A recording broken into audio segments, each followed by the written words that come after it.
around motivation, lifting people from rock bottom. Man, if you guys don't know why I do this, I'm gonna give you a quick rundown. When I was 12 years old, I started making some bad decisions. Led me to being locked up. I went to, before that, I went to some of the worst alternative schools in Dallas where I really kind of adopted, I guess, this bullshit thug street mentality. It was pretty tough in there. I had to fight a lot. I was like the only white kid, and it wasn't easy. So, I come back home and I thought I was harder than everybody else, and I wanted to prove that I was some type of badass. So eventually I got locked up whenever I was 15. And the first place I went to was pretty tough, man. And I got out and I made some more bad decisions and violated my probation, and I didn't get out till I was 18 years old. While I was in there, there was a lot of tough times. There was a lot of times that I cried. I mean, I went in there, I was a little boy, like I hadn't even hit my growth spurt yet. And it being locked in a cell and cold with this little thin mat and these little thin mattress, or these little thin mattress and mat and these thin blankets and no pillow. And I had to use, all they gave me was a Bible, and that's all I had in there. And then every night they would make you just get down in these little bitty, what we call whitey tighties. And that's all you would have in there, and it'd be really cold. And there was so many nights that I felt so abandoned and bad and just horrible. Like all my dreams just went down the toilet, and not knowing when I was going to get out or what was going to happen. And it was some very desperate times for me. And I knew, I just knew that there had to be something more to life than this, and that this pain, that I wasn't just going to let it be for nothing, that I wasn't going to just go through this shit for nothing. So this staff member in there, he was talking to us one day, and I learned a lot from a lot of people in there, man. It's kind of crazy. But he was talking to us one day, and his name was Mr. Price. And I remember him because he was kind of like one of those Uncle Tom motherfuckers, it seemed like. But comes to turn out, he was a really, really good dude, and he was very authentic about what he was doing and the way that he wanted to help. So what he told me was, he told the whole group this, is he said that your life is only worth the impact that you make on other people, that you make on this world. It's only worth the ripple effect that you create. So these times, like I talk about the bad times that I've been through, and I tell you guys about my downfalls, but there's been a lot of fucking times like I had to make shit happen, man. Like I had to really be really humble and be really willing to work harder than anybody else around me, and know that I would never quit.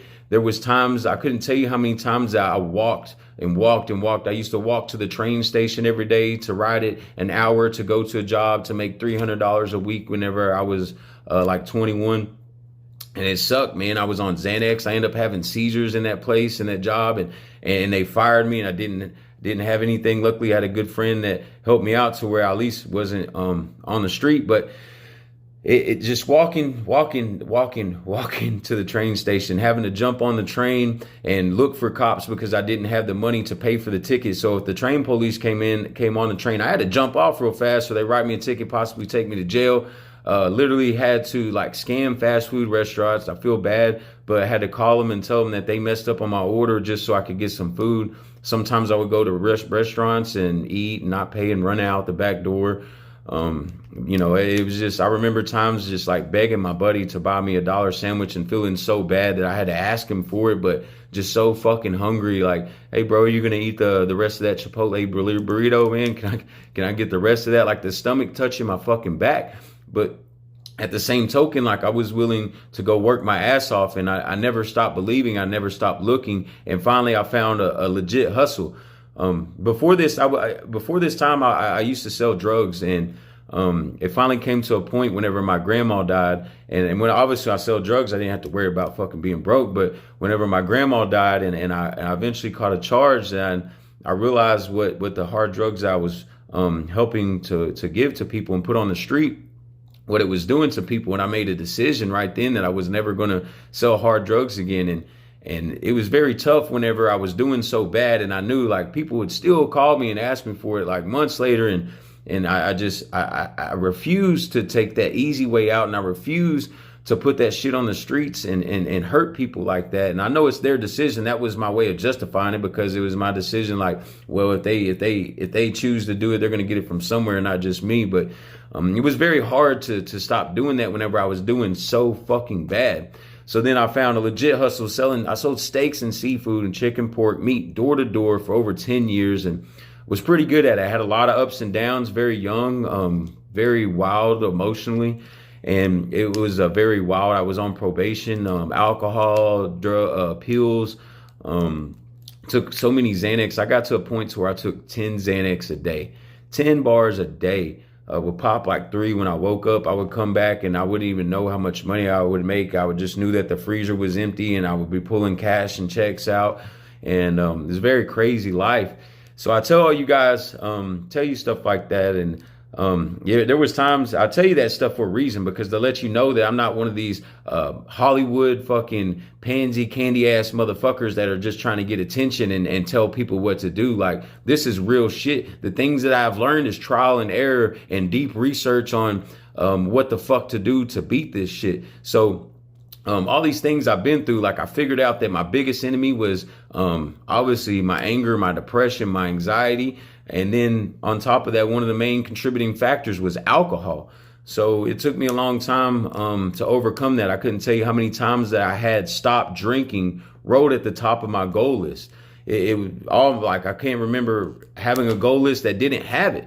I learned about goal lists being locked up in all those places. They were all self-help groups, different type of counseling programs, drug rehabilitation programs. And I sat in counseling in so many different church programs day after day after day after day. So if you're struggling going through those programs and you're not feeling like you're getting much help, I understand what you're going through. I tell all you guys that to let you know that there is another way, that even though I went through those hard times, like I took jobs doing whatever I had to do. Like, people looked at me crazy, like, you do what? You go door to door selling steaks? Like, yeah, that's what the fuck I do. And you know what? I make money.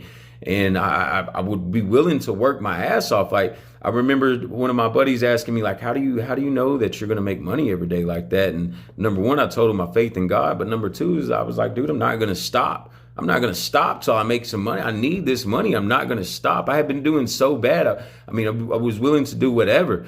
After that, when in between that, I had different jobs to where I wanted to change what I was doing. I washed cars. I've sold credit repair. I've done. While I was selling credit repair, I was walking to work. I was staying in a hotel. I was walking to work almost 2 miles every day back and forth. And I wore the bottom of my shoes so thin that whenever I would walk, I would feel every little pebble on the ground and it would hurt like I was walking on my bare feet.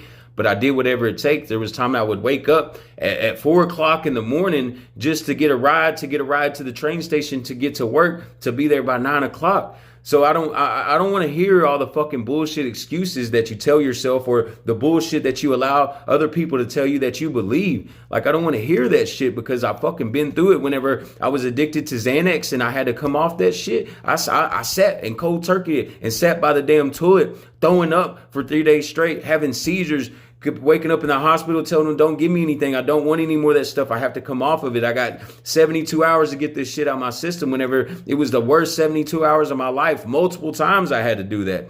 So I don't want to hear your fucking excuses about how bad your withdrawals may be. Like, I deal with drinking, like the temptation. It's holiday time. You think I don't think about drinking? It's my first time ever fucking not drinking around the holidays. It's my first time ever having a birthday I wasn't drunk. I went to a sporting event, my first time ever going to a sporting event not drinking. So you think these things just sitting here, whenever you have those days on the holidays and you're like, man, I know that alcoholic eggnog, man, that sounds real good right now, or some mimosas. Man, that stuff really, it kind of hits my triggers sometimes, but I have to overcome that and think that that's not me anymore. That shit's my enemy. So that's another reason why I make these videos, is because all those things that I listed, the anger, the depression, the alcohol, the fucking drugs, that shit's my fucking enemy now. And I'm fighting back. If you know me, you know I'm a fucking fighter. And guess what? This shit fucking took my life. It took not my life, but it took a large part of my dreams. It took a majority of my life away from me. All these times I spent all this money thinking I was having such a good time. In reality, I don't remember shit, and I have nothing but some regrets basically, and some pictures that I can barely remember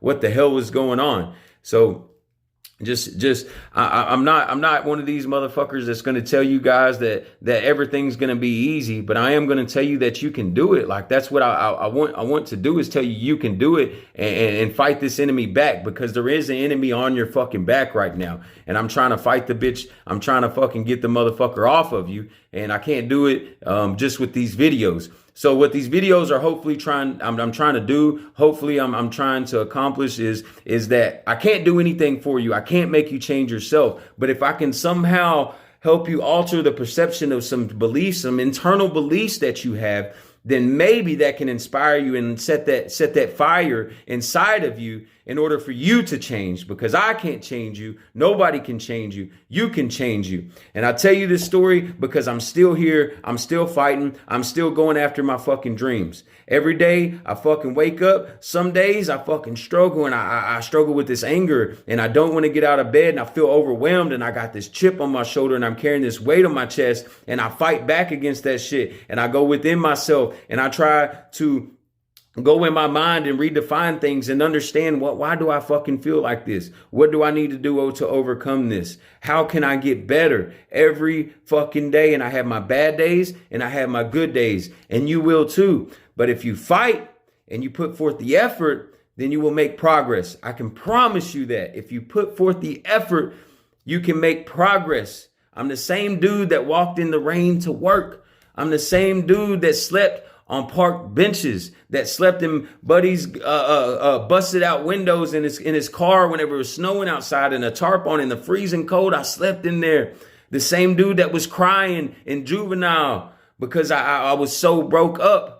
And that pain, I understand it. And that's why I'm telling you this, that I know you feel like nobody understands you, but I'm telling you, there are people out there that understand you, that have been through it, that have gotten to the other side. So believe that you can. Believe that you can do it. And you guys have a good day. I got some good topics coming up. Got something that's going to help you guys. If you guys like these videos, like them. If you like them, subscribe to my YouTube channel, Underground Motivation. Share them, send them to somebody that might help somebody. That's why I'm doing this shit. I don't give a fuck about being popular. I don't give a damn about that. I really don't even like this fucking camera. I really don't. But whenever I know that I have to do what I have to fight back. I have to fight that enemy back, because that motherfucker took my life. That alcohol, those drugs, that negative way of thinking, that fucking feeling of no hope took a lot of good times from me and let me in the fucking bottom pit, sitting there suffering. So I'm fighting that shit back now. And I want your positive energy and your positive mind out there fighting it back and putting off positive vibes to fuck this shit up. You guys have an awesome, fantastic day.